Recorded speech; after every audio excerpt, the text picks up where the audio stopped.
नमस्कार, देवभूमि समाचार में आपका स्वागत है। आपके साथ मैं रीना झाबालियान। खबरों का रुख करेंगे, लेकिन उससे पहले एक नजर डालते हैं उस वक्त की हेडलाइंस पर। चारधाम यात्रा का काउंटडाउन शुरू। यात्रा मार्गों पर की गई मॉक ड्रिल, व्यवस्थाओं को परख रहे अधिकारी। अलर्ट मोड पर सरकार और आपदा प्रबंधन विभाग।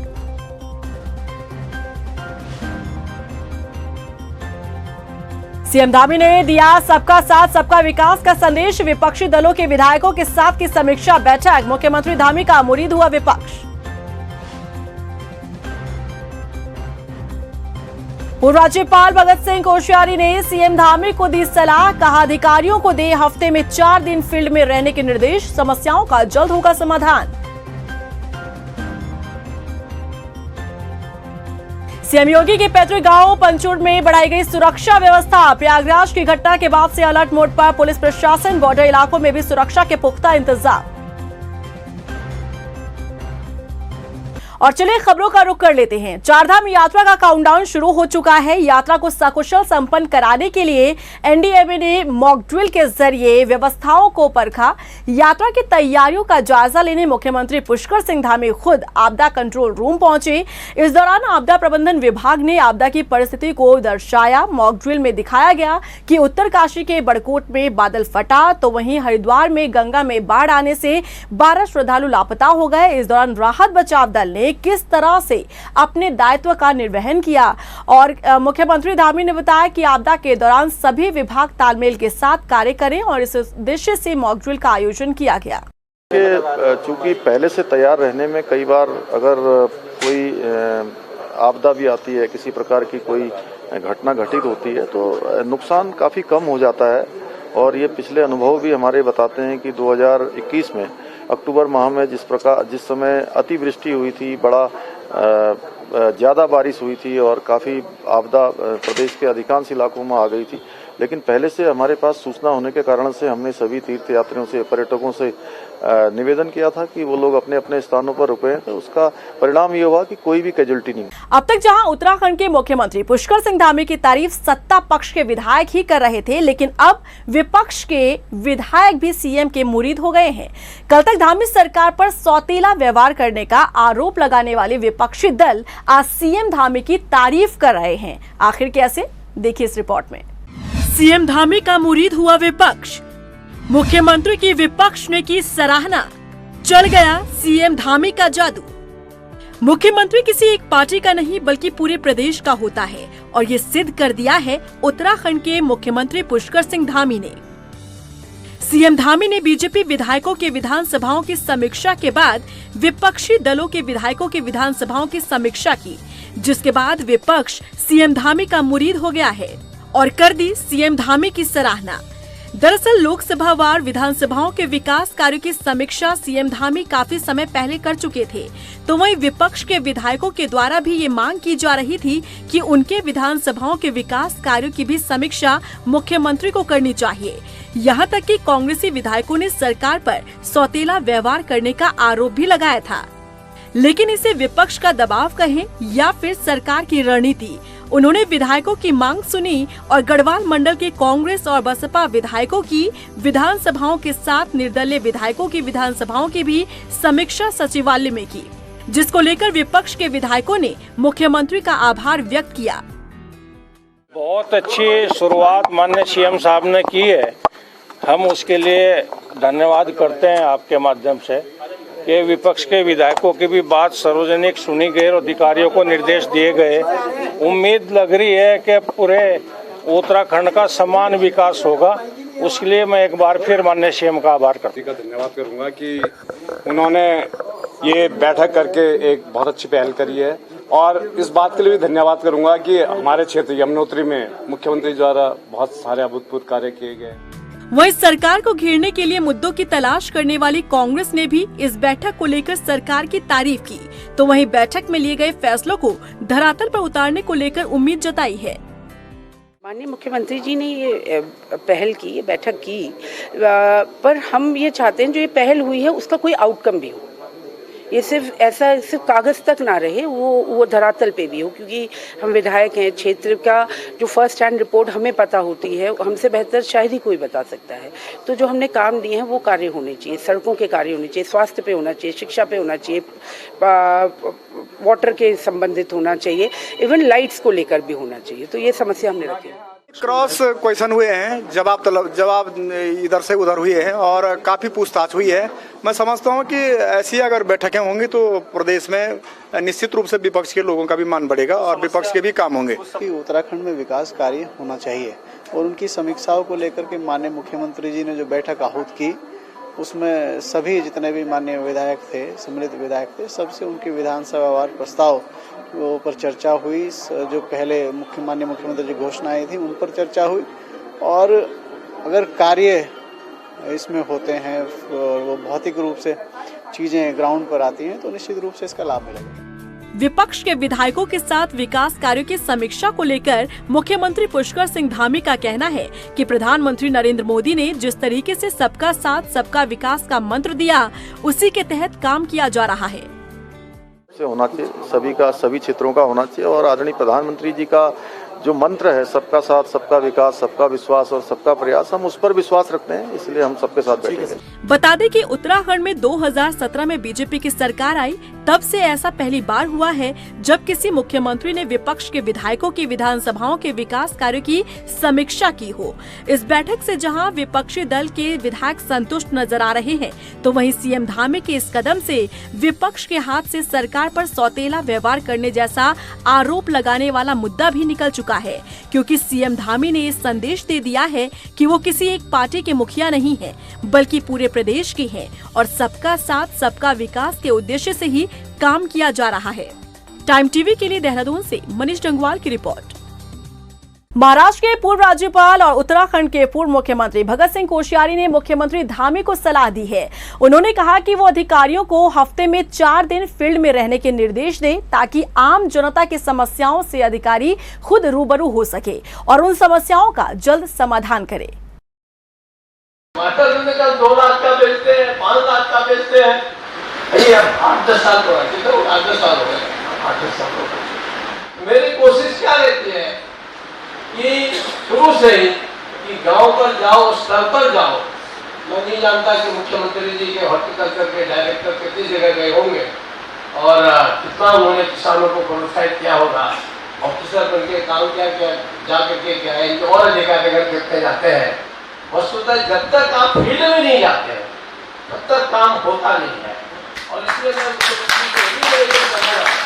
कि अपने अधिकारियों को ये सुनिश्चित करें कि वे हफ्ते में 4 दिन जो है वो छोड़िए, जो सेक्रेटरी वालों को छोड़ दीजिए, जो एग्रीकल्चर से जुड़े हैं, जो हॉर्टिकल्चर से जुड़े हैं, सेरिकल्चर से जुड़े हैं, बी कीपिंग से जुड़े हैं, फिशरी से जुड़े हैं, ऐसे लोगों को तो मैं सोचता हूँ कि हफ्ते में 4 दिन क्षेत्र में होना चाहिए, किसानों के बीच में होना चाहिए। उत्तराखंड समेत राजधानी देहरादून में कोरोना मरीजों के आंकड़ों में लगातार इजाफा हो रहा है। ऐसे में मुख्य विपक्षी दल कांग्रेस ने कोरोना से निपटने के लिए स्वास्थ्य विभाग की तैयारियों का जायजा ले रहे हैं। राजधानी देहरादून में स्वास्थ्य महकमे तैयारियों को परखने वाले कांग्रेस प्रवक्ता गरिमा दसोनी और शिवपाल सिंह बिष्ट केंद्रीय औषधालय पहुंचे, जहां उन्होंने अस्पताल में लगी दवाइयों और अन्य उपकरणों के अंबार पर सवाल उठाए। उन्होंने कहा, स्वास्थ्य महकमा दवाई ना होने का रोना रोता रहता है, लेकिन अस्पताल में दवाइयों का ढेर लगा पड़ा है। इसके साथ ही उन्होंने खराब खड़ी 108 एम्बुलेंस की गाड़ियों पर भी सवाल उठाए। यहाँ पहले जो कोरोना का फेज आया था उसी की दवाइयां, इंजेक्शंस अभी खत्म नहीं हुए हैं कि केंद्र सरकार से और ज्यादा डिमांड देकर सप्लाई मंगवा ली गई है। ऐसे में प्रतीत ये होता है कि ये सरकारी अस्पतालों में जाने के बजाय ये सामान कहीं और जा रहा है। कोई ना कोई सांठगांठ प्राइवेट हॉस्पिटल्स और इनके बीच में मुझे दिखाई पड़ती है, क्योंकि सामान इफरात में है। फिर सरकारी अस्पताल से लोग बेरंग क्यों लौट रहे हैं, कभी इंजेक्शन के अभाव में, कभी दवाइयों के अभाव में, और जो मौतें हो रही हैं स्वास्थ्य व्यवस्थाओं के लचर होने की वजह से, वो भी एक चिंता का विषय है। ये जनता की गाड़ी कमाई से 108 की गाड़ियां ली गई थी, 30-35 से भी ज्यादा गाड़ियां आज धूल फांक रही हैं। सरकार जरा सा पैसा लगा के इनको दोबारा सड़कों पर उतार सकती है जनसेवा में। उत्तर प्रदेश के मुख्यमंत्री योगी आदित्यनाथ के पैतृक गांव पंचूर समेत उनके पैतृक घर में सुरक्षा व्यवस्था को बढ़ा दिया गया है। सीएम योगी आदित्यनाथ की मां और सीएम योगी के भाई और बहन इस पैतृक घर में रहते हैं, जो कि पौड़ी जिले के यमकेश्वर ब्लॉक में है। बता दें कि प्रयागराज की घटना के बाद पुलिस प्रशासन अलर्ट मोड पर है और इसी के मद्देनजर सीएम योगी के पैतृक गांव में भी सुरक्षा बढ़ाई गई है। क्रम में जनपद पौड़ी में भी सभी क्षेत्राधिकारी जो थाना प्रभारी हैं, चौकी इंचार्ज, उनको भी सतर्क रहने हेतु निर्देश दिए गए और लगातार जो है इसमें चेकिंग भी जारी है। जो हमारे स्पेशली बॉर्डर एरियाज हैं, जैसे कोटद्वार में कौड़िया है, वहाँ पे भी लगातार वाहनों की चेकिंग जारी है। और इसी के क्रम में चूँकि इनके परिजन जो है यहाँ रहते हैं, तो वहाँ पूर्व से ही सुरक्षा व्यवस्था की गई है और उनको सुरक्षा दी गई है। उसी क्रम में जो संबंधित थाना प्रभारी हैं, उनको उस एरिया में रेगुलर पेट्रोलिंग हेतु निर्देश दिए गए। क्षेत्राधिकारी को भी इस संदर्भ में निर्देश दिए गए। उत्तराखंड का हाई प्रोफाइल अंकिता हत्याकांड मामले में आरोपियों की कोटद्वार कोर्ट में पेशी हुई। आरोपी की पेशी के दौरान कोर्ट परिसर छावनी में तब्दील हुआ। वहीं कोर्ट परिसर के अंदर सिर्फ अधिवक्ताओं और वादकारियों को ही जाने की इजाजत मिली। दरअसल प्रयागराज की घटना के बाद पुलिस अंकिता हत्याकांड के आरोपियों की सुरक्षा को लेकर एहतियात बरत रही है। यही वजह है कि जो आरोपियों की पेशी के दौरान कोर्ट परिसर सुरक्षा इसमें बढ़ाई गई। एडिशनल एसपी शेखर चंद सुयाल ने बताया कि इस पूरे मामले में अतिरिक्त सतर्कता बरती जा रही है। देखिए, ये एक हाईलाइटेड केस है, हम जान रहे हैं इसका कंसर्न, तो हमेशा हम उत्तराखंड पुलिस ऐसे मामलों में अलर्ट रहती है। और ये जो आप बता रहे हैं जिस केस का, वो एक मैसेज है कि we have to be more alert. तो हमारी पूरी हम चाक चौबंद व्यवस्था हमारी रहेगी। राजधानी देहरादून में शुरू किया गया ओबीसी सर्वेक्षण का काम अब तक पूरा नहीं हो पाया है। बता दें कि नगर निकायों में केवल डोईवाला क्षेत्र का सर्वे पूरा हुआ है, जिसकी रिपोर्ट नोडल अधिकारी को सौंपी गई है। बता दें कि अक्टूबर में निकाय चुनाव होने हैं, लेकिन ओबीसी सर्वे रिपोर्ट अब तक तैयार नहीं हुई, जबकि सर्वे के आधार पर ही निकाय और पंचायत चुनाव में अन्य पिछड़ा वर्ग की सीटों का आरक्षण तय होना है। हैरानी इस बात की है कि 14 फरवरी से शुरू हुए ओबीसी सर्वे की रिपोर्ट 21 फरवरी तक तैयार हो जानी थी, लेकिन 2 महीने बीत जाने के बाद भी सर्वे अधूरा है। वही अधिकारी अपनी सफाई में कह रहे हैं कि डोर टू डोर सर्वे की वजह से वक्त लग रहा है। जैसे आपको जानकारी होगी कि नगर निकायों का अभी इलेक्शन होना बाकी है। इसी के क्रम में नगर निकायों का परिसीमन और ओबीसी सर्वे का काम चल रहा है। तो अभी वर्तमान में हमारी केवल डोईवाला जो हमारा नगर निकाय है, वहाँ से हमारे पास फाइनल सर्वे होके आ गया। किंतु 1-2 दिन में हमारी बाकी जो नगर निकाय है, वहाँ से भी सर्वे होकर आ जाएगा। तो जल्दी ही इस प्रक्रिया को हम करके शासन में भेज देंगे। देहरादून के मेयर सुनील उनियाल गामा के खिलाफ अब आम आदमी पार्टी ने भी मोर्चा खोल दिया है। आपके प्रदेश पदाधिकारियों के प्रतिनिधि मंडल ने विजिलेंस कार्यालय पहुंचकर आय से अधिक संपत्ति के मामले में मेयर के खिलाफ ज्ञापन सौंपकर जांच की मांग की। आपके गढ़वाल मीडिया प्रभारी रविंद्र आनंद ने कहा कि उत्तराखंड की जनता को करोड़ों रुपए का चूना लगाकर मेयर ने इतनी संपत्ति इकट्ठा की है। विजिलेंस ऑफिस पहुंचकर एक ज्ञापन एसपी विजिलेंस धीरेन्द्र गुंजाल जी को सौंपा, जिसमें हमारे द्वारा ये मांग की गई है कि सुनील उनियाल गामा जी, जो कि मेयर हैं, प्रथम व्यक्ति हैं नगर के, उन पर आय से अधिक संपत्ति होने का जो आरोप लग रहे हैं, उसकी निष्पक्षता से जांच कराई जाए और सच क्या है ये जनता के सामने लाया जाए। प्रदेश भर में ईद पर्व के मद्देनजर पुलिस प्रशासन अलर्ट मोड पर है। राजधानी देहरादून में एसएसपी के निर्देश पर सभी थाना स्तर पर सभी समुदाय के लोगों के साथ गोष्ठी की गई। इस गोष्ठी में अलविदा जुम्मा और ईद के पर्व को आपसी भाईचारे के साथ मनाने की अपील की गई। देहरादून एसपी सिटी ने बताया कि ईद पर्व के चलते शहर के सभी ईदगाहों में पुलिसकर्मी तैनात किए गए हैं। देखिए, फ्राइडे को अलविदा की नमाज है और सैटरडे को मोस्ट प्रोबेबली ईद है। इस संबंध में जो पूर्व में भी हम लोग जिस तरीके से ड्यूटी लगाते हैं, जो भीड़ भाड़ वाले इलाके हो गए और ईदगाह और मस्जिदों पे विशेष तौर पर उसके आसपास की जगहों पर हम लोगों ने फोर्स डिप्लॉय किया हुआ है। थानावार जो है हम लोग फोर्स डिप्यूट करेंगे और इसके अलावा जो पीस कमेटी की मीटिंग्स हैं वो भी हम लोगों के द्वारा थानावार कर ली गई हैं। जो भी समस्याएँ पिछले उनमें आई हैं उनका हम लोगों ने निराकरण किया है। हल्द्वानी में एसओजी टीम ने यहां पर आपको बता दें कि हीरानगर में चेकिंग के दौरान 5 लाख रुपए की ब्रांडेड शराब के साथ 2 तस्करों को गिरफ्तार किया। पुलिस ने बताया कि पकड़े गए आरोपी हरियाणा के रहने वाले हैं। आरोपी हरियाणा से शराब लाकर पहाड़ों पर सप्लाई किया करते थे। पुलिस ने आरोपियों के पास से मिली गाड़ी को भी सीज किया है। मैं पूर्व में भी लगातार शराब के खिलाफ जो है आपका नैनीताल पुलिस द्वारा कार्रवाई की जा रही थी। इसमें एक सफलता और मिली है। ये इनोवा गाड़ी से 20 पेटी शराब पकड़ी गई है कोतवाली क्षेत्र में, और क्योंकि इसकी आपका हरियाणा दिल्ली में कॉस्ट बहुत कम होती है, इसलिए वहाँ से ये तस्करी करके लाई जा रही थी। और इसमें जो टीम द्वारा बहुत सराहनीय कार्य किया गया, उसके लिए मेरी तरफ से 2,500 रुपये के इनाम की घोषणा की। राजधानी देहरादून की रायपुर पुलिस ने पेटीएम के जरिए ठगी करने वाले अंतर्राज्यीय गिरोह के 3 सदस्यों को गिरफ्तार किया है। मामले का खुलासा करते हुए पुलिस ने बताया कि आरोपियों ने पिछले 1 महीने में अलग अलग राज्य में ठग कर 8 घटना को अंजाम दिया। आरोपी दुकानदारों के पास पेटीएम स्कैनर लगाने और ठीक करने के बहाने जाते हैं और उन्हें ठगी का शिकार बनाते हैं। पुलिस ने आरोपी के पास से 9 मोबाइल फोन, 27 एटीएम और 60 पेटीएम स्कैनर बरामद किए हैं। एक अंतर्राज्यीय पेटीएम ठगी का गैंग यहाँ देहरादून में आया था और 12 तारीख को इन्होंने रायपुर क्षेत्र में देवपाल सजवान है, उनसे 1,40,000 का ठगी किया था। इस पर जब मुकदमा पंजीकृत किया गया, इसमें तहकीकात की गई, इसमें हमारे 3 टीमें गठित की गई और हमने 195 सीसीटीवी फुटेज का जब के माध्यम से अंतर्राज्यीय गैंग को हमने इंटरसेप्ट किया। और ये तीनों जो हैं दिल्ली के रहने वाले हैं। उन्होंने जो 1,40,000 का जो ठगी किया था, उस में उनकी अरेस्टिंग भी हमने कर ली है। हल्द्वानी में कुमाऊं कमिश्नर दीपक रावत ने गर्मी को देखते हुए फायर हाइड्रेंट का मौके पर जाकर निरीक्षण किया। कमिश्नर ने टीम के साथ मंगल पड़ाव, ताज चौराहा सहित अन्य जगहों पर फायर हाइड्रेंट का जायजा लिया, लेकिन निरीक्षण के दौरान कई जगहों पर लापरवाही देखने को मिली, जिस वजह से दीपक रावत ने जल संस्थान के अधिकारियों को कारण बताओ नोटिस दिया है।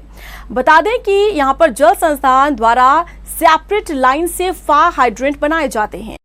एक तो जो हमारी तैयारी है हाइड्रेंट्स की, वो देख लीजिए।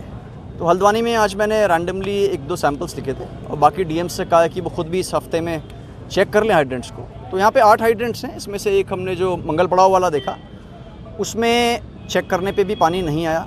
उसके बाद जो हमने एक आज़ाद नगर वाला देखा, उसमें तो खैर पानी था। ताज चौराहे वाले पे भी पानी था, लेकिन बाज़ार में मुख्य जगह पे वो है, अगर उससे पानी टाइमली नहीं आता है तो कभी कोई अगर अग्निकांड होता है तो उसमें दिक्कत आने की संभावना है। जल संस्थान से कहा गया कि एक तो उसमें स्पष्टीकरण दें कि क्या वजह है ये नहीं हो रहा है। चंपावत जिले के राशन डीलरों ने अपनी मांगों को लेकर जोरदार प्रदर्शन किया। दरअसल राशन डीलरों को मानदेय देने और अभी तक के राशन डीलरों के सभी बिलों का भुगतान करने की मांग की जा रही है। राशन डीलर्स का कहना है कि अगर जल्द उनकी मांग पूरी नहीं हुई तो 1 मई से राशन न बांटने की चेतावनी दी गई है। इस तरह से सरकार ने हमारे उचित दर विक्रेता भाइयों का जिस तरह से शोषण किया है, उसके लिए आज हमारे पूरे 13 जनपदों के सारे लोग, जितने हमारे 13 जनपदों में ब्लॉक अध्यक्षों के द्वारा जो निर्णय लिया गया है और हमारी प्रदेश कार्यकारिणी के द्वारा जो निर्णय लिया गया है कि पूर्ण 1 तारीख से पूर्ण हड़ताल का ही समर्थन किया गया है। मई 1 तारीख से 13 ही के 13 जनपदों में पूर्ण हड़ताल होगी, जिस हिसाब से कि हमारी प्रथम मांग जो है मानदेय और दूसरी मांग जो है हमारे जितने भी बिल भाड़े हमारे आज तक के रुके हुए हैं, जब तक हमारे पूरे बिल भाड़े हमारे खातों में नहीं आते हैं तब तक हमारी हड़ताल जारी रहेगी। और इसी के साथ फिलहाल इस बुलेटिन में बस इतना ही, लेकिन चलते चलते एक नजर डालते हैं इस वक्त की हेडलाइंस पर। चारधाम यात्रा का काउंटडाउन शुरू। यात्रा मार्गों पर की गई मॉक ड्रिल, व्यवस्थाओं को परख रहे अधिकारी। अलर्ट मोड पर सरकार और आपदा प्रबंधन विभाग।